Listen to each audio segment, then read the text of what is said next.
দেখুন বন্ধুরা, ভোর ভোর বেরিয়ে পড়েছি, চারিদিকে অন্ধকার, কারণ কুয়াশায় পুরো ঢাকা, ঝিরিঝিরি বৃষ্টি পড়ছে।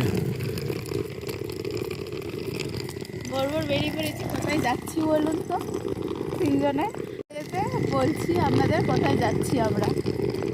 স্টেশনে চলে এসেছি।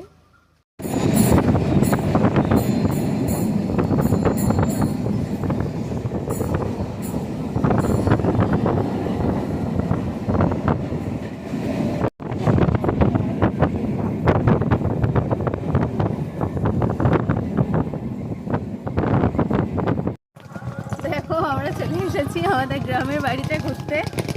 ট্রেনে আসার সময় কিছু দেখায়নি, একটুখানি দেখিয়েছি, যা অন্ধকার ছিল।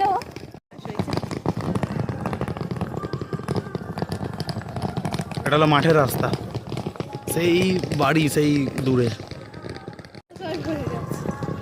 মাঠে ভালো ঘুরে যাবে, ফাঁকাটা হয়ে গেছে। হ্যাঁ,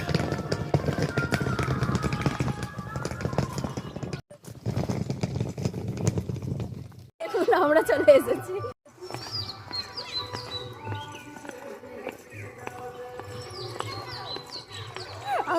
আগে পায়খানার দিকে চোখ গেছে।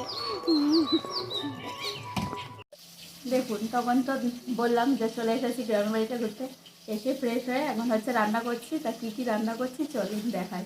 আমরা আসার আগে ঠাকুমা মাছ ধরে রেখেছিল, এই যে অনেক রকম মাছ আছে এখানে। দাদু ধরেছিল, দাদু।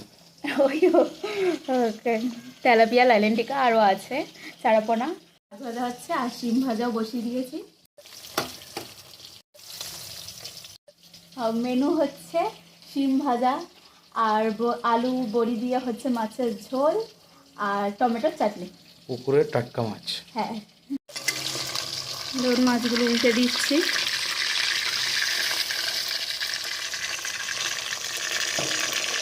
দেখুন শিম ভাজাগুলো হয়ে গেছে, তুলে নিচ্ছি।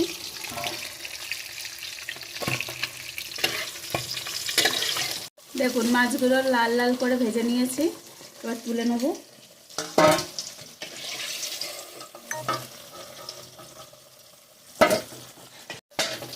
এইভাবে বাকি মাছগুলো লাল লাল করে ভেজে নেবো। নুন হলুদ তো আগেই মাখিয়ে নিয়েছি, বলিনি, লাস্টে এসে বললাম।